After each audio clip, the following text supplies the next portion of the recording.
शब मेराज की महफ़िल का सिलसिला भी होगा, जैसे रात को हमारे यहाँ ये महफ़िल ख्वाजा साहब की। फिर इंशाअल्लाह कुछ दिन बाद 15 रजब को मौला अली की यौम विलादत, 12 को या 15 को, 22 वो तो है ना इमाम जाफ़र सादिक है, तो मौला अली की यौम विलादत भी है, 15 रजब को ही। तो इस तरह के दिन जब भी हैं तो हमें घर में भी साले सवाब का सिलसिला रखना चाहिए, इन दिनों को मनाना चाहिए, अपने बच्चों को भी ये दिन बताने चाहिए, वो भी याद रखें।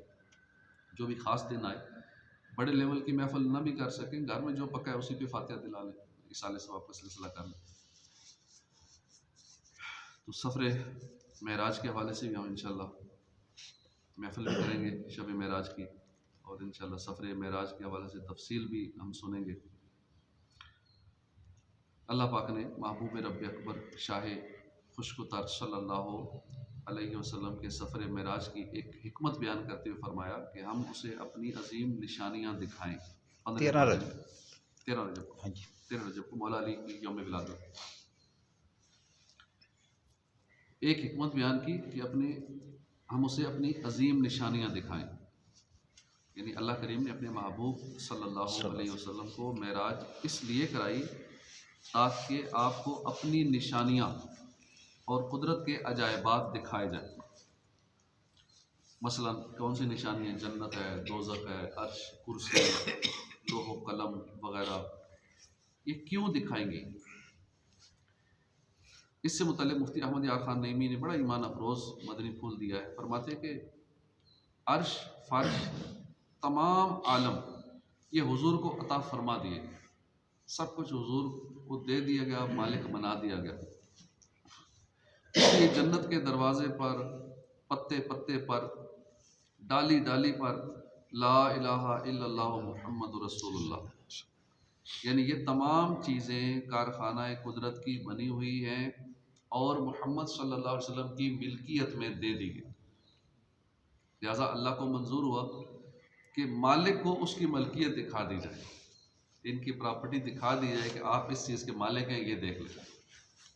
लिहाजा रब करीम ने महबूब करीम सल्लल्लाहु अलैहि वसल्लम को मेराज पर बुलाया और सब कुछ दिखा दिया, क्योंकि कौनैन बनाए गए सरकार की खातिर, और कौनैन की खातिर तुम्हें सरकार बनाया, पूंजी तुम्हें दी अपनी ख़जानों की खुदा ने, महबूब किया, मालिक व मुख्तार बनाया। बहुत सारे लोग नहीं मानते, मालिक व मुख्तार को नहीं मानते, हुजूर के इख्तियारात का इनकार करते हैं, अल्लाह पाक ऐसों से बचाए। तो महबूब किया, मालिक व मुख्तार बनाया। तो यहाँ हबीब और खलील का फ़र्क भी मुलाहिज़ा फरमाइए। हज़रत इब्राहीम अलैहिस्सलाम अल्लाह के खलील हैं, बहुत बुलंद रुतबा नबी हैं। हमारे आका सल्लल्लाहु अलैहि वसल्लम के बाद सब नबियों और रसूलों में ऊंचा दर्जा आपका है। हज़रत इब्राहीम अलैहिस्सलाम को भी मेराज हुई, आपको ज़मीन व आसमान की बादशाही दिखाई गई। आप पत्थर की एक चट्टान पर खड़े हुए, हुक्म हुआ इब्राहीम नीचे देखिए। देखा तो सातों ज़मीनें और इनमें मौजूद कुदरत की निशानियाँ नज़र आ गईं। हुक्म हुआ ऊपर देखिए, जब ऊपर देखा तो सातों आसमान मुलाहिज़ा फरमा लिए। अल्लाह पाक ने फरमाया ना कि इसी तरह हम इब्राहीम को दिखाते हैं सारी बादशाही आसमानों और ज़मीन की। तो ये हज़रत इब्राहीम अलैहिस्सलाम की महराज थी। मगर हबीब और खलील का फ़र्क देखिए, हज़रत इब्राहीम अलैहिस्सलाम को आसमान और ज़मीन की बादशाही दिखाना मंजूर हुआ तो एक पत्थर पर खड़ा करके दिखा दिया गया, लेकिन जब बारी आई अपने हबीब की तो जन्नत सजाई गई, ज़मीन आसमान में खुशियाँ रचाई गई। जिब्राईल अलैहिस्सलाम फरिश्तों की पूरी बारात लेकर, फौज लेकर, प्रोटोकॉल के साथ हाजिर हुए और बुराक की सवारी लेकर हाजिर हुए। अल्लाह ने अपने महबूब सल्लल्लाहु अलैहि वसल्लम को आसमानों पर, बल्कि सातों आसमानों से भी ऊपर बुलाया और अपनी कुदरत की अजीम निशानियाँ दिखाई।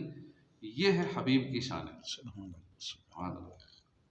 कुर्बान में शान व अज़मत पर सोए हैं चैन से बिस्तर पर, जिब्रील अमी हाजिर होकर मेराज का मुजदा सुनाते हैं। अल्लाह की रहमत से सरवर जा पहुँचे दना की मंजिल पर, अल्लाह का जलवा भी देखा और दीदार की लज्जत पाते। उलमा इकराम ने बड़ी प्यारी बात लिखी है कि अल्लाह करीम ने फरमाया कि अपने बंदे को ले गया, असरा बिअब्दिही। तो इस जगह लफ्ज़ अब्द से पहले बाज़ेर बी है, इस जगह इस बा का माना है मुसाहबत, यानी रफ़ीक साथी होना, यानी इस सफ़र मुबारक में अल्लाह की खुसूसी इनायात, मदद, नुसरत, लुत्फ़ो करम मेराज के दूल्हा सैयदुल अंबिया सल्लल्लाहु अलैहि वसल्लम के साथ रहा। अल्लाह पाक सरकार दो आलम सल्लल्लाहु अलैहि वसल्लम को मस्जिद हराम से ले गया, फिर तमाम मकामात की सैर करवा के, कुदरत के अजायबात निशानियाँ दिखा के, मकाम दना पर फाइज फरमा कर, महबूब के साथ राजो न्याज की बातें करके, अवलीन व आखरीन का इल्म अता फरमा कर, हुजूर को तोहफ़ा सलाम व रहमत व बरकत और उम्मतियों के लिए 5 नमाजें अता फरमा कर बखैर व खूबी मक्का मुकरमा तक पहुँचा दिया। यह है हबीब और खलील का फ़र्क। हज़रत इब्राहीम अलैहिस्सलाम को ज़मीन व आसमान की बादशाही दिखाई गई, कैसे? ज़मीन पर पत्थर की एक चट्टान पर खड़ा करके। यकीनन ये भी बड़ा मकाम है, मगर अपने महबूब को आसमानों पर बुलाकर सब कुछ दिखाया गया। ये शान सबसे निराली। मेराज हुई ता अर्श गए, हक तुमसे मिला तुम हक से मिले, सब राज फ़औहा दिल पे खुले, ये इज़्ज़त व हशमत क्या कहना। यहाँ एक और फ़र्क भी देखिए, हज़रत इब्राहीम अलैहिस्सलाम को क्या दिखाया? अल्लाह पाक फरमाता है सारी बादशाही आसमानों और ज़मीन की, लेकिन महबूब को क्या दिखाया? ज़मीन के अजायबात, आसमानों के अजायबात, अर्श, कुर्सी, लोह कलम, जन्नत, दोज़ख, यहाँ तक कि रब्बे कायनात ने खुद को भी पर्दे में ना रखा, अपने महबूब को जागती आंखों से दीदार करा। सुभान अल्लाह। अल्लाह करीम ने फरमाया ना, हम उसे अपनी अजीम निशानियाँ दिखाएं, यानी हुजूर को मेराज कराएगी ताकि आपको अल्लाह की निशानियाँ दिखाई जाए। इस पर हम गुलामान मुस्तफ़ा पर करम नवाजी का पहलू देखिए। इमाम फ़खरुद्दीन राज़ी ने बड़ा ईमान अफरोज़ नुक्ता लिखा है। आपके फरमान का खुलासा है, जब कोई चीज़ अचानक बंदे के सामने आती है, अगरचे आदमी को पहले से पता हो, उसे जानता भी हो, मगर कुछ देर के लिए आदमी का दिल उस चीज़ में मशगूल हो जाता है, तवज्जो बढ़ जाती है। यहाँ अचानक हम कोई नई चीज़ देखें ना, अजीब व गरीब, तो यकदम तवज्जो उधर हो जाएगी और थोड़ी देर के लिए तवज्जो हट जाएगी। हो सकता है जो हम सुन रहे हो ये भी पता ना चले कि हमने सुना क्या था, बात क्या हो रही थी, क्यों तवज्जो सारी उधर चली गई। रसूल रहमत शफ़ी उम्मत सल्लल्लाहु अलैहि वसल्लम जन्नत और उसकी नेमतों का भी इल्म रखते हैं, दोज़ख और वहाँ के अज़ाबात का भी इल्म रखते हैं, मगर अल्लाह पाक ने क़यामत आने से पहले ही आपको जन्नत की नेमतें दिखा दी, दोज़ख की होलनाकियाँ दिखा दी, ताकि रोज़े क़यामत जब जन्नत और दोज़ख को सामने लाया जाए तो आपका दिल उसकी तरफ मशगूल ना हो। क्योंकि जब नई चीज़, मतलब किसी नए शहर में, नई बिल्डिंग में, नई दुनिया में, नए मुल्क में जाता है ना, तो वहाँ की रंगीनियाँ, अजीब व गरीब चीज़ें, खूबसूरतियाँ या जो भी नई चीज़ें देखेगा तो उसका दिल मशगूल होगा उसमें, बाकी चीज़ों को भूल जाएगा। बल्कि आप सल्लल्लाहु अलैहि वसल्लम की पूरी तवज्जो अपने ग़ुलामों की तरफ रहे और अपने ग़ुलामों की शफ़ाअत में मसरूफ़ रहे, जन्नत दोज़ख की तरफ तवज्जो न करें। यानी हमारा फ़ायदा उसमें कि हुज़ूर को पहले से सब कुछ दिखा दिया गया, पता तो पहले था, पता था हर चीज़ का इल्म था, लेकिन दिखा भी दिया गया, जन्नत भी दिखा दी गई, दोज़ख भी दिखा दी गई, ताकि आपका एक लम्हे के लिए भी दिल उधर मशगूल ना हो, सारी तवज्जो अपने गुनाहगार उम्मतियों की तरफ हो और इनको बख्शवाते रहें। मेराज की शब तो याद रखा, फिर हशर में कैसे भूलेंगे, अत्तार इसी उम्मीद पे हम दिन अपने गुजारे जाते हैं। कमाल ही कमाल, अल्लाह करीम उसके प्यारे महबूब सल्लल्लाहु अलैहि वसल्लम हम गुनाहगारों का किस हद तक लिहाज फरमाते हैं। मगर अफसोस, एक हम गुनाहगार हैं, हमें खुद अपनी फ़िक्र नहीं, हमें अपनी बख्शिश और मग़फ़िरत की फ़िक्र नहीं हम करते। चाह कर या ना चाहते हुए भी नफ्स व शैतान के चुंगल में हंसते हैं, गुनाहों में मशगूल हो जाते हैं। अल्लाह पाक हमें अक़ल सलीम अता फ़रमाए। काश हम अल्लाह के शुक्रगुज़ार बंदे बने और गुनाहों से बचते हुए नेकियों वाली ज़िंदगी गुजारें। हज़रत उबादा बिन सामित से रिवायत है, मेराज की रात रसूल मुख्तार सल्लल्लाहु अलैहि वसल्लम ने जन्नत में मोतियों से बने हुए गुंबद नुमा खैमे मुलाहिज़ा फरमाए, जिनकी मिट्टी मुश्क थी। आप सल्लल्लाहु अलैहि वसल्लम ने हज़रत जिब्राईल अलैहिस्सलाम से दरियाफ़्त फरमाया कि लिमन हादा या जिब्राईल, ए जिब्राईल ये किस लिए है, ये किसके लिए है। अर्ज़ किया, ए मोहम्मद सल्लल्लाहु अलैहि वसल्लम, ये आपकी उम्मत के आइमा और मौज़िनीन के लिए। जन्नत में जो खैमे देखे गुंबद नुमा, ये आइमा और मौज़िनीन के लिए हैं। रज़ा इलाही के लिए अजान देने और इमामत करने की क्या खूब फजीलत है। अल्लाह पाक ने उनके लिए जन्नत में मोतियों से बने हुए खेमे तैयार कर रखे। मदीने के ताजदार दो आलम के मालिक मुख्तार सल्लल्लाहु अलैहि वसल्लम ने फरमाया, सवाब की खातिर अजान देने वाला उस शहीद की मानद है जो खून में लिथड़ा हुआ है और जब मरेगा कब्र में उसके जिस्म में कीड़े नहीं पड़ेंगे। सुल्तान मदीना करार कल्ब सीना सल्लल्लाहु अलैहि वसल्लम का फरमान है, जिसने पांचों नमाजों की आज़ान ईमान की बिना पर सवाब की नीयत से दी, उसके जो पहले गुनाह हुए हैं मुआफ़ हो जाएंगे। अल्लाह पाक हमें भी सवाब की नीयत से अजान देने, इकामत कहने, पांचों नमाजें मस्जिद में बाजमात तकबीर उला के साथ अदा करने की तौफीक अता फरमाए।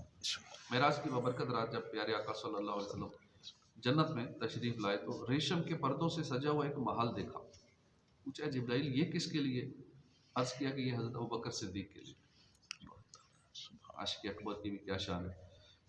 सफ़र मेराज की सुहानी रात प्यारे आका सल्लल्लाहु अलैहि वसल्लम का गुज़र एक ऐसे शख्स के पास से हुआ जो अर्श के नूर में छुपा हुआ था।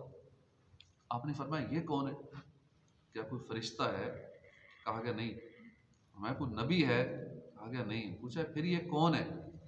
बताया गया कि ये वो शख्स है कि दुनिया में जिसकी ज़ुबान हर वक्त अल्लाह का जिक्र करती रहती, इसका दिल मस्जिद में लगा रहता था, ये कभी अपने वालिदैन को बुरा कहे जाने या उनकी बेइज्जती की जाने का सबब नहीं बना। इस रिवायत से पता चलता है कि ज़िक्र इलाही की कसरत, मसाजिद से मोहब्बत और वालिदैन के लिए बुराई का सबब बनने से बचना, ये तीनों अमाल अल्लाह की बारगाह में बहुत ही महबूब हैं।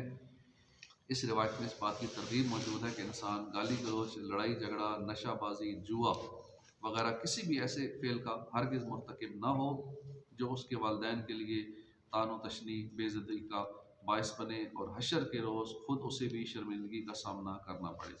क्योंकि औलाद अगर बुरी है, लोग कहते हैं फ़लाँ का बेटा है, शराबी है, जर्सी है, नशई है, गुनाह करता है, बदनाम है, नशा करने वाला है, लड़ाई झगड़ा करता है, बदमाशियाँ करता है, लोग कहेंगे फ़लाँ का बेटा है। अब वो अपने वालिदैन की उनकी सबब बन रहा है बदनाम करने का, तो आखिरत में भी उसको इसकी सज़ा मिलनी है और दुनिया में भी अपने वालिदैन को बदनाम कर रहा है, वालिदैन को तकलीफ़ भी पहुँचा रहा है। रिवायत है कि मेराज की शब आप सल्लल्लाहु अलैहि वसल्लम कुछ ऐसी औरतों और मर्दों के पास से गुजरे जो अपनी छातियों के साथ लटक रहे थे। आपने पूछा, जिब्रील ये कौन लोग हैं? अर्ज़ की, ये मुंह पर ऐब लगाने वाले और पीठ पीछे बुराई करने वाले। इनके मुतालिक अल्लाह पाक फरमाता है कि ख़राबी है उसके लिए जो लोगों के मुंह पर ऐब करे, पीठ पीछे बदी करे। गीबत करने का अंजाम किस कदर तबाहकुन है। बरोज़े क़यामत गीबत करने वाले को दर्दनाक अजाब का सामना होगा। इसका तसव्वुर ही लर्ज़ा देने के लिए काफ़ी है।